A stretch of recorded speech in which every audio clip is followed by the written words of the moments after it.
வணக்கம். தை மாதம் பிறக்கப் போகிறது. தை பிறந்தால் வழி பிறக்கும் என்பார்கள். தை மாதத்தை பொறுத்தவரை அதை மகர மாதம் என்றும் சொல்வார்கள்.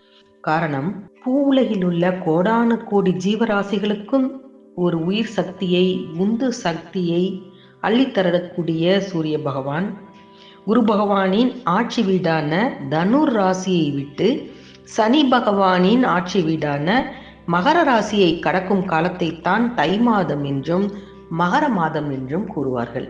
இப்படிப்பட்ட இந்த தை மாதம் பிறக்கும் பொழுது 12 ராசிகளுக்கும் என்ன பொது பலன், உலகில் உள்ள அத்தனை ஜீவராசிகளுக்கும் என்னென்ன நடக்கும் என்பதைத்தான் இந்த வீடியோ பதிவில் பார்க்க போகிறோம். கும்ப ராசியில் இணைந்துள்ள சனி, ராகு, குரு பகவானின் சுப பார்வை இவர்களுக்கு கிடைக்கிறது. குரு பார்க்கின் கோடி தோஷம் விலகும் என்பார்கள். சூரிய சித்தாந்தம், சாராவளி, உத்தரகாலம் போன்ற புராதனமான ஜோதிட நூல்கள் எல்லாம் இதை சொல்கின்றன. சனி, ராகு இந்த 2 கிரகமுமே வீரியம் நிறைந்தவை.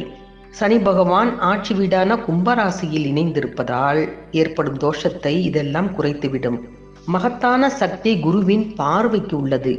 துலாம், தனுசு மற்றும் கும்பராசினர் குரு பகவானின் சுப பார்வையினால் நற்பலன்களை பெறப்போகிறார்கள். குடும்ப வாழ்க்கையில் மகிழ்ச்சியையும் மன நிறைவையும் அளிக்கும் மன வாழ்க்கை அமைவது, புத்திர பாக்கியம் கிடைப்பது, நல்ல குணமுள்ள பெண் மனைவியாக அமைவது, லக்ஷ்மி கரம் பொங்கும் வீடு அமைவது, வற்றாத செல்வம் சேர்வது, அன்பு காட்டி அரவணைக்கும் முதலாளி அமைவது, மனைவியின் பெருமைகளை உணர்ந்து போற்றும் கணவர்களாக இருப்பது ஒருவருக்கு கிடைக்க வேண்டும் என்றால், ஒருவரின் ஜனனகால ஜாதகத்தில் குரு பகவான் சுப பலம் பெற்று அவரது தசையும் நடக்குமானால் இதெல்லாம் உங்களுக்கு நடக்கும். செல்வத்தையும் சுகத்தையும் தருபவர் சுக்கிர பகவான். மன நிறைவையும் மகிழ்ச்சியையும் ஆத்ம பலத்தையும் அருள்பவர் குரு பகவான். பொதுவாக பெண்களின் ஜனனகால ஜாதகத்தில் சுக்கிரன் சுப பலம் பெற்றிருந்தால் வாகன வசதி, அழகான வசதியான வீடு, ஆடை ஆபரணங்கள் இதையெல்லாம் அளிக்கக்கூடிய வாய்ப்பு சுக்கிரனுக்கும் அமையும். அதை பெறக்கூடிய பெண்களுக்கு இந்த அமைப்புகள் இருக்கவும் வேண்டும். பெண்களின் ஜனனகால ஜாதகத்தில் குரு பகவான் சுப பலம் பெற்று அமர்ந்திருப்பின் அன்பான, ஒழுக்கமான, நற்குணங்களை உடைய கணவர் அமைவார். இவன் தந்தை எண்ணொற்றான் கொள் என்று பிறர் வியக்கும்படியான நற்குணங்கள் அமைந்த சத்புத்திரர்கள் அவர்களுக்கு அமைய பெறுவார்கள். இளைஞர்களின் ஜனனகால ஜாதகத்தில் கலஸ்திரஸ்தானம் சுப பலம் பெற்றிருந்தால் கற்பு, ஒழுக்கம், பொறுமை, பிற உயிர்களிடம் அன்பு, பெரியோர்களிடம் மரியாதை, தெய்வ பக்தி இதனால் சிறந்த பெண்மணி மனைவியாக அமைவாள்.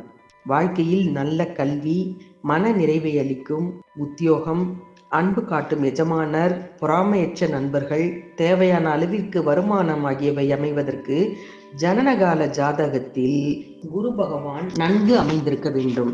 பெண்மணிகளை பொறுத்தவரை ஒழுக்கம், அன்பு இதனால் மன மகிழ்ச்சி அளிக்கும் கணவர் அமைவதற்கு ஜனனகால ஜாதகத்தில் குரு சுப பலம் பெற்றிருக்க வேண்டும்.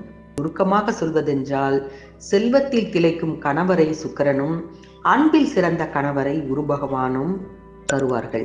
நீண்ட ஆயுளையும் நோயற்ற நல்வாழ்வையும் குறைவில்லாத செல்வத்தையும் அருளுபவர் ஜீவன ஆயுள்காரகரான சனி பகவான் தான். ஜனனகால ஜாதகத்தில் எந்த அளவிற்கு சனி பகவான் சுபபலம் பெற்றிருக்கிறாரோ அந்த அளவிற்கு ஜாதகரும் சுகப்படுவார்.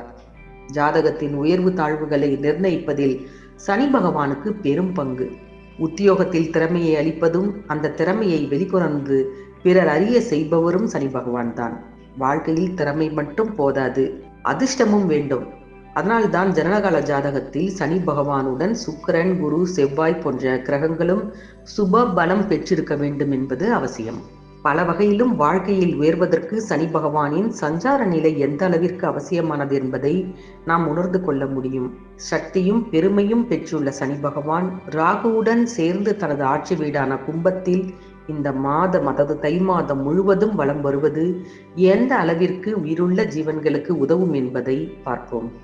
இந்த தை மாதத்தில், அதாவது தை 1ஆம் தேதி அன்று வியாழக்கிழமை, உத்தராயண புண்ணிய காலத்தில் மகர சங்கராந்தி பண்டிகை கொண்டாடப்படுகிறது. தை மாதம் 2ஆம் தேதி வெள்ளிக்கிழமை மாட்டு பொங்கல் கொண்டாடப்படுகிறது. தை மாதம் 3ஆம் தேதி சனிக்கிழமை காணும் பொங்கல் கொண்டாடப்படுகிறது. பெரியோர்களை வணங்கி அவர்களது ஆசையை பெறும் மகத்தான புண்ணிய தினம் அன்று. தை மாதம் 4ஆம் தேதி ஞாயிற்றுக்கிழமை தை அமாவாசை கொண்டாடப்படுகிறது. தை மாதம் 6ஆம் தேதி செவ்வாய்க்கிழமை சந்திர தரிசனம். இந்த நாளில் சந்திரனின் தேய்பிறை முடிவுற்று வளர்பிறை ஆரம்பிக்கும் முதல் நாள். தை மாதம் 8ஆம் தேதி வியாழக்கிழமை சதுர்த்தி விரதம் கொண்டாடப்படுகிறது. தை மாதம் 9ஆம் தேதி வெள்ளிக்கிழமை வசந்த பஞ்சமி. தை மாதம் 10ஆம் தேதி சனிக்கிழமை சஷ்டி விரதம். தை மாதம் 11ஆம் தேதி ஞாயிற்றுக்கிழமை ரத சப்தமி. தை மாதம் 12ஆம் தேதி திங்கட்கிழமை பீஷ்மாஷ்டமி. தை மாதம் 13ஆம் தேதி செவ்வாய்க்கிழமை கிருத்திகை. தை மாதம் 15ஆம் தேதி சர்வ ஏகாதசி. தை மாதம் 16ஆம் தேதி வெள்ளிக்கிழமை பிரதோஷம். தை மாதம் 17ஆம் தேதி சனிக்கிழமை எம்பார் திருநட்சத்திர தினம். தை மாதம் 18ஆம் தேதி ஞாயிற்றுக்கிழமை தை பூசம் பௌர்ணமி விரதம், மிக விசேஷமான நாள். தை மாதம் 20ஆம் தேதி செவ்வாய்க்கிழமை திருமழிசை ஆழ்வார் திருநட்சத்திரம். தை மாதம் 22ஆம் தேதி வியாழக்கிழமை சங்கடகர சதுர்த்தி. தை மாதம் 23ஆம் தேதி வெள்ளிக்கிழமை ஸ்ரீ சேஷாத்ரி சுவாமிகள் ஜெயந்தி. தை மாதம் 26 திங்கட்கிழமை மகேஸ்வராஷ்டமி. ஆக இந்த தை மாதத்தில் முக்கியமான தினங்கள் என்று இந்த நாட்களை சொல்லலாம். இந்த நாட்களில் இறைவனை அந்தந்த நாளுக்குரிய விசேஷ ஆராதனையுடன் நாம் பூஜிக்கும் போது எல்லா நலன்களும் எல்லா ராசிக்கும் நல்லபடியாக நடக்கும். ஆக 12 ராசிகளுக்குமான தை மாத பொது பலன்கள் இவைத்தான். இனி ஒவ்வொரு ராசிக்கும் தனித்தனியாக அந்தந்த ராசிகளுக்கான தை மாத ராசி பலன்களை பார்ப்போம். தொடர்ந்து 12 ராசிகளின் பலன்களை பார்க்க மறக்காமல் ஜி கிரியேஷன் தமிழ் சேனலை சப்ஸ்கிரைப் பண்ணி வைத்துக் கொள்ளுங்கள். நன்றி, வணக்கம்.